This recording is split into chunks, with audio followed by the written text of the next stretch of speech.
I am very much thankful to our Honorable Principal Jagtap sir and his colleagues, all teachers, that they have given me an opportunity to deliver my motivational speech to this youth.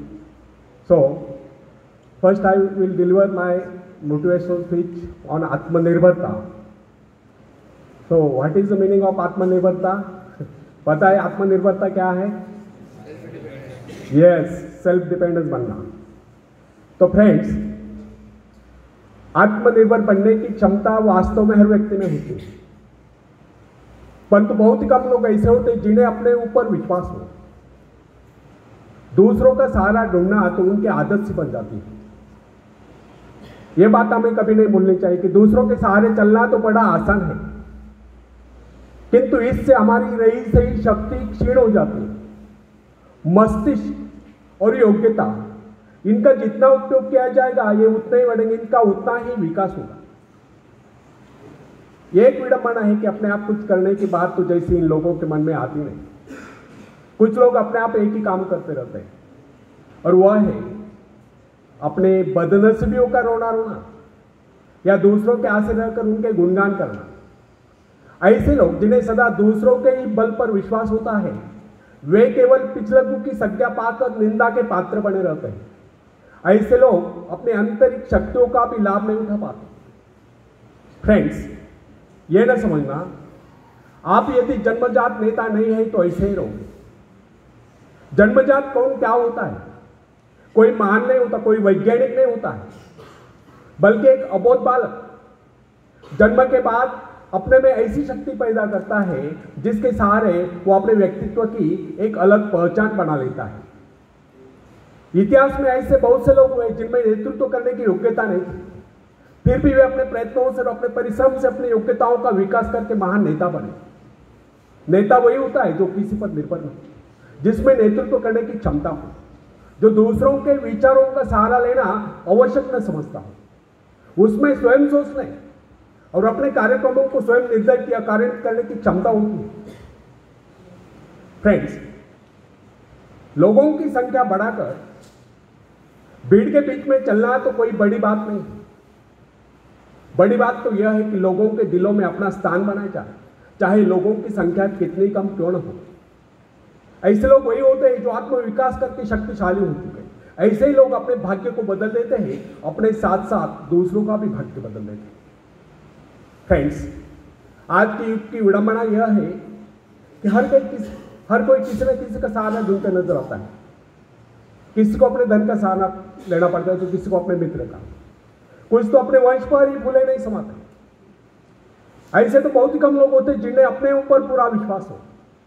दूसरों की शक्ति पर जीने वालों का एक मनोविज्ञान यह भी होता है कि ऐसे लोग सदैव किसी न किसी को दोषी ठहराकर अपना पक्ष बचाने के अवसर ढूंढा करते हैं। वास्तविकता यह है, इस प्रकार की आदत कायर प्रकृति की परिचायक है। आत्मनिर्भर बनिए या आत्मनिर्भर बनने की आदत डालिए।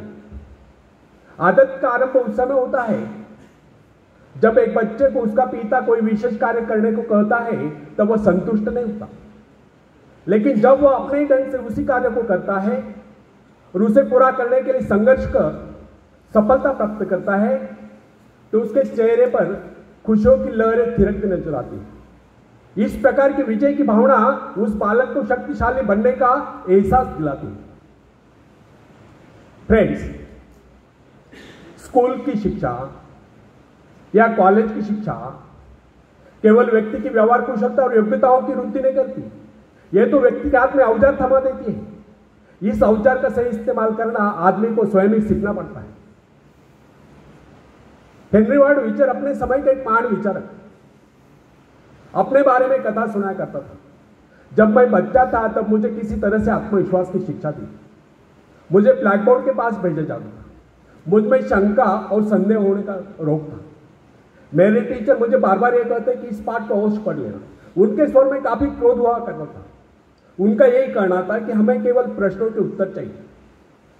यद्यपि उन शिक्षकों का यह व्यवहार कठोर ही प्रतीत होता था, किंतु इतने सारे बच्चों को सीधी राह पर लाने के लिए उनका यह व्यवहार उचित ही था। और इस व्यवहार का ही नतीजा था कि 1 मास से भी कम समय में, विद इन ए मंथ, मैं उन सभी सवालों के जवाब निकलने लगा जो मुझे सबसे कठिन लगता था। एक दिन मुझे ब्लैक बोर्ड पर एक सवाल हल करने को कहा गया। जैसे मैंने सवाल कॉल किया, टीचर बड़े कठोर अंदाज में बोले, बिल्कुल गलत। अब मेरे पश्चात उन्होंने किसी दूसरे छात्र को बुलाकर उसी सवाल कॉल करने को कहा। उसने उसी तरीके से सवाल कॉल किया जिस तरीके से मैंने किया था। मेरा और उसका जवाब भी एक था। फिर टीचर उसकी पीठ थपथपा कर बोले, शाबाश, तू तो इस सवाल को हल करने में सफल हो गया। अब मुझसे रहा नहीं गया, मैंने तुरंत खड़े होकर पूछा, सर, यदि इसका और मेरा जवाब एक है, सुलझाने का तरीका एक है, फिर आपने मुझे डांट कर गलत क्यों कहा था? तब टीचर बोले, यह बात तूने पहले क्यों नहीं कही जब मैंने तुझे गलत कहा था?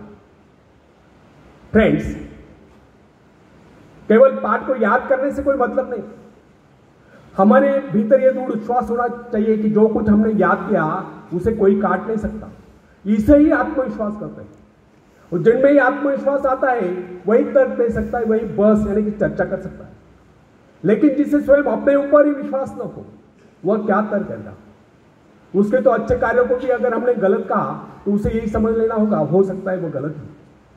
फ्रेंड्स, मनुष्य को भ्रम होता है कि अकेले काम करने से अच्छा किसी दूसरों की सहायता लेकर काम करना होता है। लेकिन अपने ऊपर विश्वास करके पूरी लगन से अगर कार्य को किया जाए तो उसमें सफल होने की आशा दोगुनी हो जाती है।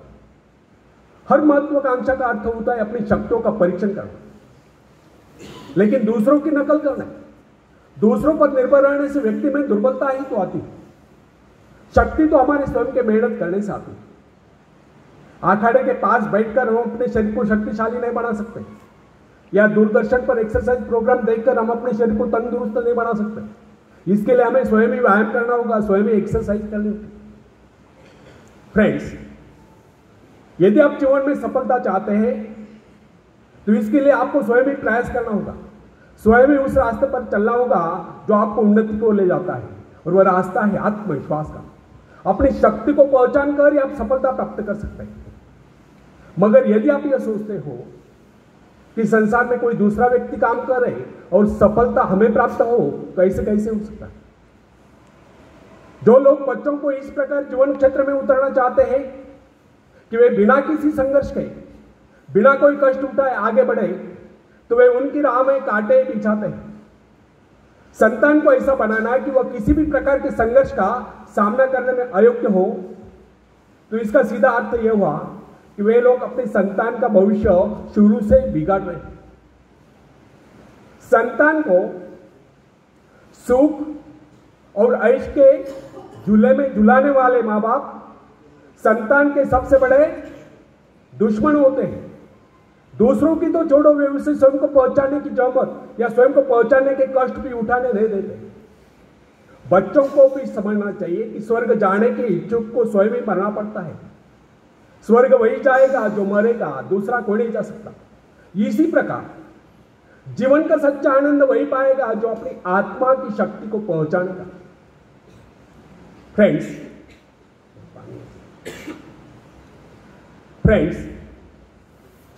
यदि आप किसी कार्य में कामयाबी चाहते हो तो उसके पीछे पूरी शक्ति लगा देना। नवयुवकों का स्वभाव ही होता है सहना, सीखना, अनुसरण करना।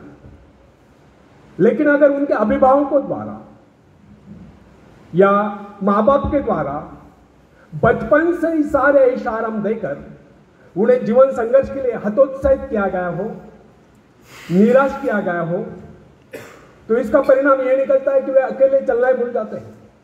उनकी हालत बैसाखियों पर चलने वाली हो जाती है। फिर तमाम उम्र वे बिना किसी सहारे के चल ही नहीं पाते। इसलिए फ्रेंड्स, यदि जीवन में कुछ करना चाहते हो, कुछ बनना चाहते हो, तो अपनी सहायता स्वयं करें। किसी की सिफारिश या प्रभाव से आगे बढ़ने के प्रयत्न आपके भविष्य को नष्ट करते हैं। स्वयं को इस योग्य बनाओ कि आपको किसी दूसरों से सहायता की आवश्यकता ही न हो।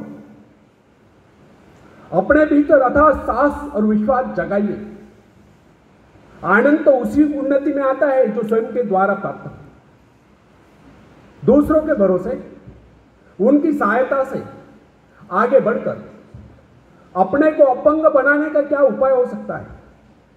इससे तो मनुष्य की सारी शक्तियां दम तोड़ देती है, बुद्धि कुंद हो जाती है। जो दूसरों की सहायता का मोहताज बना रहता है, जो अपना हाथ तक नहीं ला सकता, वो क्या कर सकता है? वो जीवन भर दूसरों का मोहताज बना रहेगा। ना उनमें आत्मविश्वास आता है, ना वे स्वयं के भरोसे आगे बढ़ पाते हैं। उनका तो भविष्य ही अंधकार में होता है। फ्रेंड्स, एक व्यक्ति है जिसके शरीर में स्वच्छ रक्त संचार हो रहा है, जिसके चौड़े कंधे हैं, सुंदर मजबूत 2 हाथ है, जिसका वजन भी अच्छा है, जो सभी अंगों से युक्त तथा शरीर से चुस्त मस्त है। ऐसा व्यक्ति अगर दूसरों से सहायता मांगता है तो आप उसे क्या करेंगे? उसके बारे में क्या सोचेंगे? अवश्य वह सर्वांग संपन्न होकर भी अपंग कहलाएगा। आप ऐसे अपंग मत बने, आप सामर्थ्यवान बनकर दिखाइए। आप ऐसे बनकर दिखाए कि लोग आपसे सहायता पाने की चेष्टा करें। क्या आपको पता है कि आप जिन लोगों को जानते हैं उनमें बहुत से लोगों को इस बात का भी पता नहीं कि उन्हें जो सहायता चाहिए वो कहां से मिलने वाली है। फिर भी वे इंतजार करते हुए सोचते रहते कि बस अब उनका काम बनने वाला है, उन्नति के द्वार खुलने वाले हैं, कोई उनकी मदद के लिए आएगा और उनके सारे कष्ट दूर हो जाएंगे। क्या ऐसा संभव है? वास्तव में कोई किसी की सहायता करता है? ऐसे सोचने वालों ने अपने गिरबान में झांककर देखना चाहिए कि उन्होंने किसी दूसरों की कितनी सहायता की, उन्होंने आज तक किसकी कितनी मदद की। क्या कोई ऐसा व्यक्ति है जो कहे कि उन्होंने उसे सहायता की थी इसलिए वह आज उन्नति की चोटी पर है? फ्रेंड्स, यदि आपने या उन्होंने किसी दूसरों की सहायता नहीं की तो फिर किसी दूसरों से सहायता की प्रतीक्षा क्यों? ऐसे लोग केवल अपने भूल के कारण ही आगे बढ़ने से रह जाते हैं। हर इंसान को चाहिए कि वह केवल अपने सहारे आगे बढ़े, लौटने के रास्ते से वो फेंककर बिना किसी के सहारे आगे बढ़ता चाहिए। आत्मनिर्भरता से तो मनुष्य की शक्तियां विराट रूप धारण करके प्रकट होती है। आत्मविश्वास ही सफलता की नींव है। इसी आत्मविश्वास के सहारे हम दूसरों की सहायता करने में सफल हो सकते हैं। फ्रेंड्स, एक बहुत बड़े प्रबंधक एडमिनिस्ट्रेटर का कहना है, मैं अपने बेटे को ऐसी कंपनी में नियुक्त करना चाहता हूं जहां उसे कठिनाइयों का सामना करना पड़े, क्योंकि इससे उसकी सहन शक्ति और कुशलता विकसित होगी। यदि मैं उसे अपनी कंपनी में रखूंगा तो वह मेरे भरोसे बैठा रहेगा, हर निर्णय के लिए वह मेरा मुंह ताकता रहेगा, उसमें ठहरे हुए पानी की तरह सड़ान उत्पन्न होगी। आप सभी जानते हैं कि ठहरे हुए पानी में मच्छर गुनगुनाते हैं तो बहते हुए पानी में राजहंस तैरते हैं।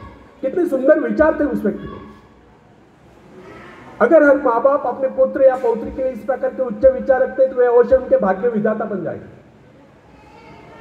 जो माँ बाप अपने बेटों या बेटियों को अधिक लाड़ प्यार से बिगाड़ देते कि बच्चा जब चाहे स्कूल जाए, जब चाहे छुट्टी कर ले, जब चाहे कॉलेज जाए, जब चाहे छुट्टी कर ले, जब चाहे काम पर जाए, जब चाहे छुट्टी कर ले, तो ऐसे बच्चे भविष्य में कुछ नहीं कर पाते, उनका तो भविष्य नष्ट होता है।